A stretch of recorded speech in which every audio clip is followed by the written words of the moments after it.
अब आते हैं अपन पैसिव वॉइस वाले वाक्य में। समझो, अब इसको अच्छे से समझना क्योंकि थोड़ा टफ पड़ेगा। कॉन्सेप्ट नंबर कौन सा है? थोड़ा टफ पड़ेगा, ये ध्यान से सुन लो, फिर कहो सर समझ में नहीं आएंगे। ये क्या लिख रहा है? और ये क्या लिख रखा है? और ये क्या है? Verb third. अच्छा, ये क्या है? और फिर ये क्या है? Verb third. और अगला देखना, ये क्या है? शैल विल के साथ बी प्लस वर्ब थर्ड। पता है इन तीनों स्थितियों में क्या होगा? भाई आपको पता है, ये तो प्रेजेंट है ऊपर वाला, नीचे वाला पास्ट और तीसरा वाला फ्यूचर, ये तो पता है तुमको। इसका मतलब है कि सब्जेक्ट कार्य नहीं करता, यानी सब्जेक्ट क्रिया नहीं करता, सब्जेक्ट वर्ब नहीं करता, सब्जेक्ट क्रिया नहीं करता, बल्कि नहीं करता, बल्कि क्रिया सब्जेक्ट पर होती है, बल्कि वर्ब सब्जेक्ट पर होती है। समझना, एक मिनट, टेंस चल रहा है, सीक्वेंस ऑफ वो टेंस चल रहा है अपना, टेंसेज पढ़ रहे हैं अपन। जरा एग्जांपल देखना दिस बुक, यह किताब, दिस बुक यह किताब, रॉट लिखी गई इन 1954, दिस बुक रॉट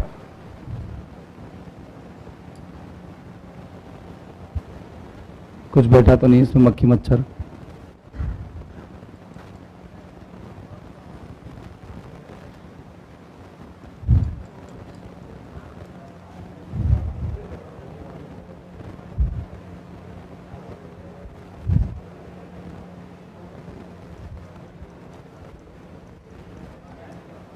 फिर से हो गया।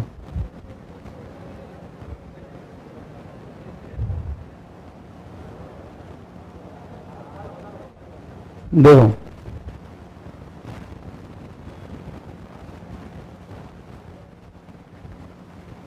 दिस बुक रॉट इन 1954, ये क्वेश्चन आया। आप बताओ, इस क्वेश्चन में अपन देखा कि किताब सब्जेक्ट कौन है?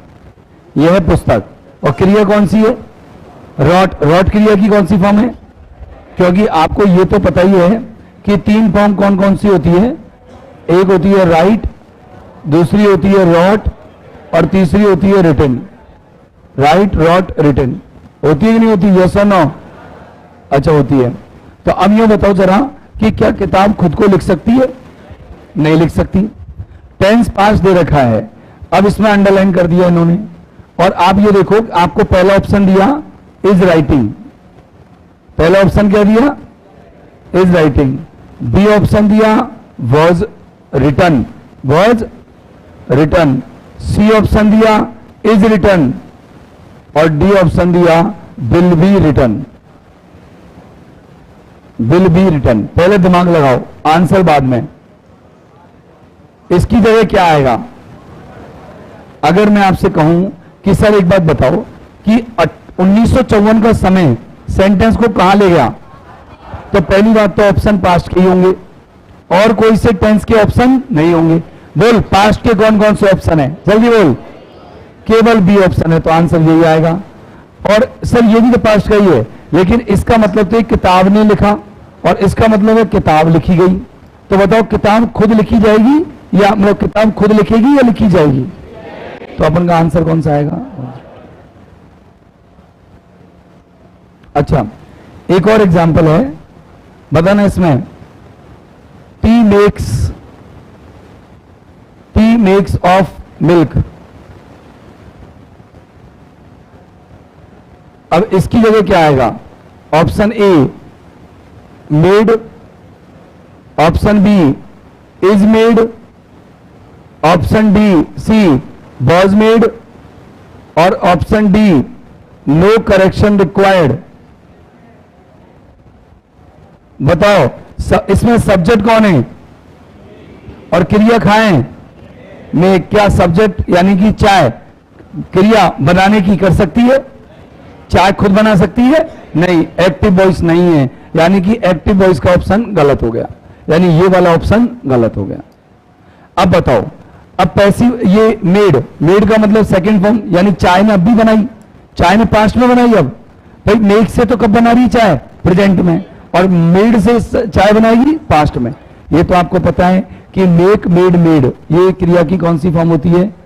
फर्स्ट, और ये सेकंड, और ये थर्ड। Make, made, made. चलो बताओ, इसमें मेड सही है क्या? गलत। क्यों गलत? क्योंकि इसमें अगर मेड लगा दोगे तो इसका मतलब चाय ने दूध को पास्ट में बनाया, चाय ने दूध को पास्ट में बनाया, ये हो गया, जबकि चाय दूध को थोड़ी बनाती है। अगली बताओ, ये कि चाय बनाई जाती है और चाय बनाई जाती थी। बताओ, चाय दूध की बनती है आज भी, ये पहले बनती थी? आजकल तो शहद की बनाते हैं, शहद की, पहले भी और आज भी। तो जो काम स्थायी होते हैं, हमेशा चलते रहते हैं, वो प्रेजेंट में जाते हैं, इसलिए आंसर क्या आएगा? बी। ये गलत। मैंने कहा एक और देखना, दिस लेटर, देखना एरर निकालना, this letter will send to you, will send, SEND, send to you tomorrow. ये पत्र तुम्हें कल भेजा जाएगा। बोलो, सवाल देखो और फिर एरर निकालो, ए में, बी में, सी में, या नो एरर। सर बी में क्या एरर है जरा बताना। बोलो, सोच के बताओ, अरे सोच के बताओ। क्यों? पहले तो यह बताओ उसमें कर्ता कौन है? दिस लेटर, इसका मतलब क्या होता है? अरे दिस लेटर, लेटर का अर्थ का हो, पत्र नहीं होगा। अच्छा, और क्रिया कौन सी है? भेजना। क्या पत्र अपने आप को भेज सकता है? तो एक्टिव है कि पैसिव है?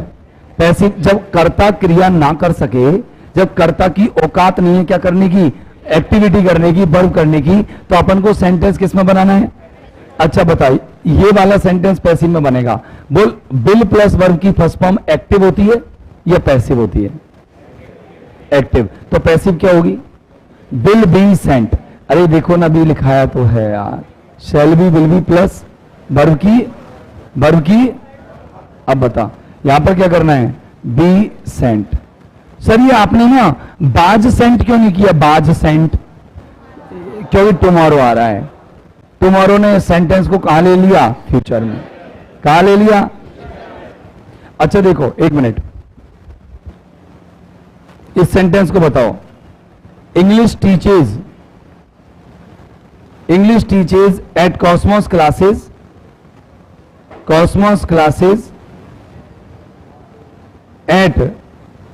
Eight 9 AM। बताओ, ये सेंटेंस है, कॉस्मोस क्लासेस में अंग्रेजी 9 बजे पढ़ाती है, इसका मतलब तो ये हो गया अंग्रेजी पढ़ाती है।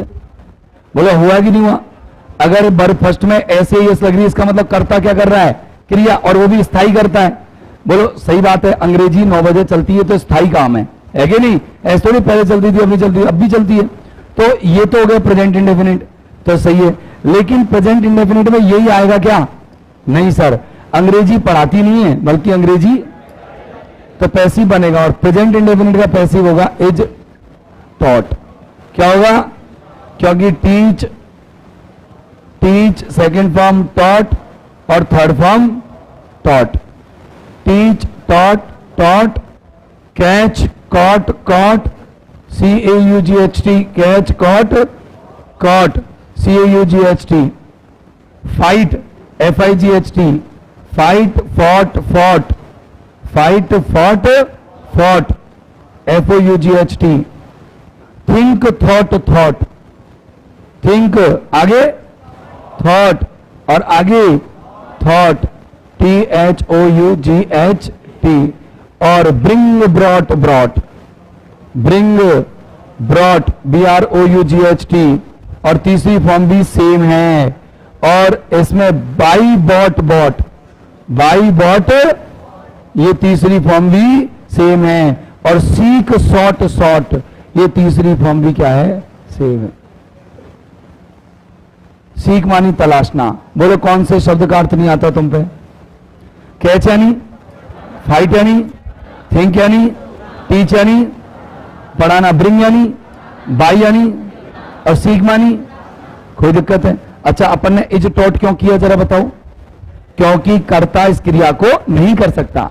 और जब आप एक बार बताओ, कर्ता क्रिया कर सके तो भी वही वर्ब, और कर्ता क्रिया नहीं कर सके तो भी वही वर्ब, तो सेंटेंस को पता कैसे लगेगा भाई? तुम तो दोनों तरीके से बना रहे हो। अपन ने पता नहीं लगाने के लिए, पता लगाने के लिए क्या किया कि जब सब्जेक्ट क्रिया करता है तो वर्ब फर्स्ट में एस, और नहीं करे तो is am are plus verb की थर्ड। पास्ट की बात कर लो, सब्जेक्ट खुद में क्रिया की तो वर्ब सेकंड, और नहीं की तो सब्जेक्ट पे नहीं हुई, सब्जेक्ट पे हुई। सब्जेक्ट ने नहीं की बल्कि सब्जेक्ट पे ही हुई तो बाज वर्ब थर्ड। फ्यूचर में सब्जेक्ट ही कर लेगा तो shall will plus verb first, और अगर नहीं होगी तो shall will plus be plus verb की। आपको बताएं, सेंड, सेंट, सेंट, सेंड होती है भेजना, सेंड, सेंट, सेंट, ये तो आपको पता होगी ना। और एक और है, बोलो क्या? लैंड, लैंड यानी क्या होता है? उधार देना, लैंट, लेंट। और एक और है बेंड, बेंड यानी क्या होता है? झुकना। इसकी सेकंड फॉर्म क्या है? बेंट, और थर्ड फॉर्म भी क्या होगी? बेंट। बोलो कोई दिक्कत है क्या? एक साथ हो गई सारी? अच्छा, ये तो तुम कर ही लोगे, कोई दिक्कत नहीं है। इनको पूरे पूरे को लिखना है मैटर को, तो आप फटाफट से लिखना चालू करो। नोट लिखो पहले कॉन्सेप्ट। यदि यदि सब्जेक्ट कार्य ना कर पाए बल्कि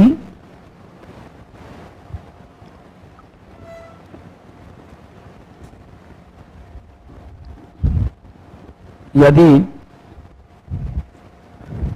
सब्जेक्ट कार्य ना कर पाए बल्कि सब्जेक्ट कार्य ना कर पाए बल्कि वर्ब, वर्ब सब्जेक्ट पर ही हो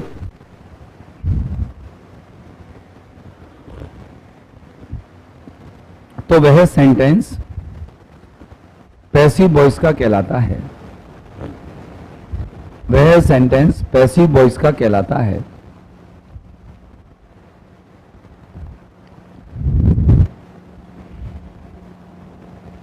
कौन सी वॉइस का कहलाता है? पैसिव वॉइस का कहलाता है। लिख दिया? वह सेंटेंस किसका कहलाएगा भैया? पैसिव वॉइस का कहलाता है। लिखो, इस स्थिति में, अगली लाइन बदल के, लाइन बदल कर लिखना, इस स्थिति में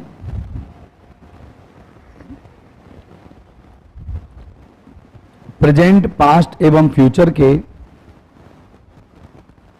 प्रेजेंट, पास्ट एवं फ्यूचर की इंडेफिनिट वर्ब, प्रेजेंट, पास्ट एवं फ्यूचर की इंडेफिनिट वर्ब, प्रेजेंट, पास्ट एवं फ्यूचर की इंडेफिनिट वर्ब्स निम्न होती हैं।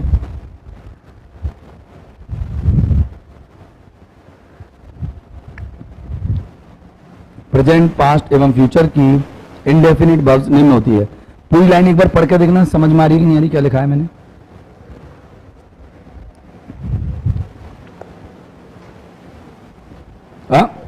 जब कार्य सब्जेक्ट नहीं करे, यानी सब्जेक्ट पर नहीं हो, सब्जेक्ट नहीं कर पा रहा, जैसे किताब लिख नहीं पा रही, चाय बना नहीं पा रही, पत्र भेज नहीं पा रहा, और अंग्रेजी पढ़ा नहीं पा रही, तो सेंटेंस किसका बनना है? पैसिव वॉइस का बनना है। किसमें? प्रेजेंट में भी, पास्ट में भी, और फ्यूचर में भी। अब पैसिव वॉइस का बनाएंगे तो प्रेजेंट में कौन सी वर्ब आएगी? Is am are verb third. Past में कौन सी आएगी? बाज वर्ब थर्ड। और फ्यूचर में कौन सी आएगी? बोलो कोई दिक्कत है? बात समझ में आ गई? ये लिख लो। बेंड यानी क्या होता है? BEND, झुकना, और लैंड यानी उधार देना। हिंदी लिख देता हूं मैं। इसका अर्थ तो है उधार देना, और इसका अर्थ है झुकना, और सेंड यानी तुम जानते ही हो क्या? भेजना।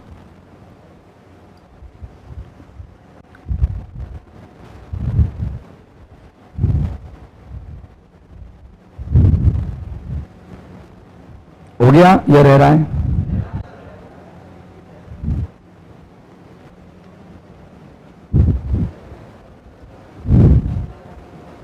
साथ साथ लिखेंगे पूरा कंटेंट। पास्ट इंडेफिनिट टेंस,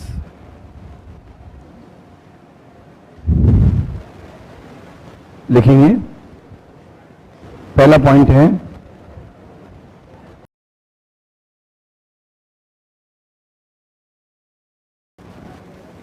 फिर बोल रहा है कोई भी ऐतिहासिक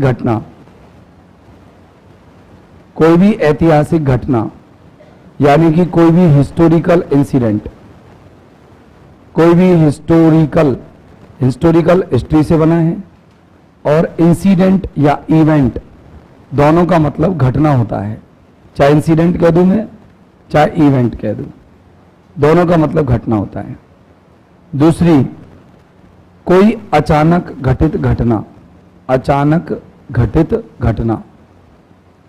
ऐसी घटना जो कि अचानक से घटी हो उसको क्या कहते हैं?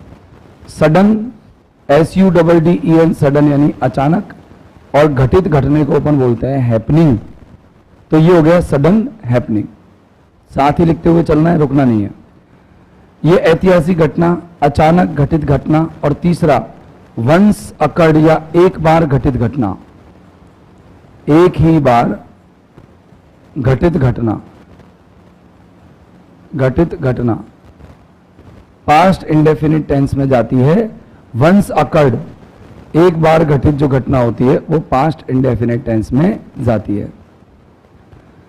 अब कैसे जाती है पास्ट इंडेफिनिट? जैसे मैं ऐतिहासिक घटना की बात करूं तो सिंपल सी एक लाइन लिखें कि अकबर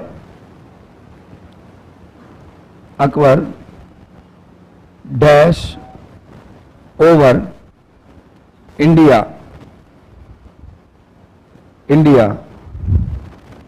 फ्रॉम 1565 टू 1615। राइट या रॉन्ग है पता नहीं, देख लेना, कुछ भी होगा। अब बात करें कि अपन को यहां आना क्या चाहिए। पहला ऑप्शन दिया रूल्स, दूसरा ऑप्शन दिया रूल्ड, सी ऑप्शन दिया हैज रूल्ड, और चौथा यानी डी ऑप्शन दिया बिल रूल। पहली बात, पता कैसे लगेगा कि इन चारों क्रियाओं में से भरनी कौन सी है, जबकि इसमें कोई ऐसी पहचान नहीं आई है पहचान ये है कि यहां पर एक समय दिया है 1565 से 1615 तक का। ये कोई ऐतिहासिक घटना है क्योंकि अकबर से रिलेटेड है। अकबर इतिहास में था, अपनी हिस्ट्री में था, तो पास्ट इंडेफिनिट टेंस आएगा। ये प्रेजेंट इंडेफिनिट टेंस है, ये प्रेजेंट परफेक्ट टेंस है, ये फ्यूचर इंडेफिनिट टेंस है, और ये क्रिया की second form past indefinite tense है। एक और ऐतिहासिक घटना में एक और एग्जांपल है कि इंडिया, ये सिंपल से एग्जांपल है, बहुत बार आ चुका है, फ्रीडम इन 1947, इन 1947। अब 1947 गया, ये पास्ट है, तो अपने आप अपन जब गेट क्रिया भरेंगे तो गेट का सेकंड फॉर्म अपने आप भर देंगे गॉट। इसके अलावा अगर हम और भी देखें तो एक एग्जाम्पल और है, जैसे ये तो पहला हो गया, ये एक और एग्जाम्पल है, और ये एक और देखो। जैसे मैंने कहा कि the battle of Panipat, the battle BATTLE, battle of Panipat PANIPAT। जैसे ही बैटल ऑफ पानीपत की बात आई तो उसका मतलब घटना कहां की है? इन कब लड़ा गया? 1526 से 7 26। अब इसके बाद अगर अपन ये एक एग्जाम्पल लिखते हैं, पहला एग्जाम्पल लिखा फोर्ट, फोर्ट क्रिया की सेकंड फॉर्म है फाइट, फोर्ट। अगला लिखा बॉज फोर्ट, यहां पर बॉज के साथ थर्ड फॉर्म आ रही है क्योंकि फोर्ट थर्ड फॉर्म भी है। अगला है सी फाइट्स, FIGHTS, और डी ऑप्शन है इज फॉट। तो दिमाग लगाएंगे, आंसर अपने आप आ जाएगा। ये घटना इतिहास की है क्योंकि बैटल ऑफ पानीपत की बात चल रही है, 1526 में लड़ा गया, जब भी लड़ा गया हो, और डेट अपन को पक्का याद नहीं है। अब अपन बात करें कि पानीपत की लड़ाई अपने आप को जीत लेगी, या पहले तो प्रेजेंट आएगा कि पास्ट आएगा? पास्ट आएगा। ये दोनों ऑप्शन को अपन क्या कर देंगे? काट देंगे, क्योंकि दोनों प्रेजेंट के हैं, पास्ट के नहीं है। अब आप बताओ, बैटल ऑफ पानीपत खुद लड़ेगा या लड़ा जाएगा? लड़ा जाएगा। तो ये सेकंड फॉर्म गई, और यहां से बाजभर के साथ वर्ब की थर्ड फॉर्म आ गई। दो एग्जाम्पल और ले लेते हैं, अचानक घटित घटना और एक बार घटित घटना। दो एग्जाम्पल और। एक कार में डैश एन ओल्ड मैन।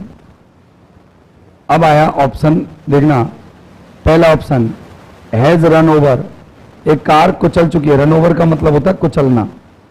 क्या होता है? एक कार कुचल चुकी है एक आदमी, वो बूढ़े आदमी को। दूसरा रेन ओवर, ये पास्ट इंडेफिनिट टेंस है, क्योंकि आपको पता होगा कि रन फर्स्ट फॉर्म होती है, रेन सेकंड फॉर्म होती है, और वापस से थर्ड फॉर्म क्या हो जाती है? रन।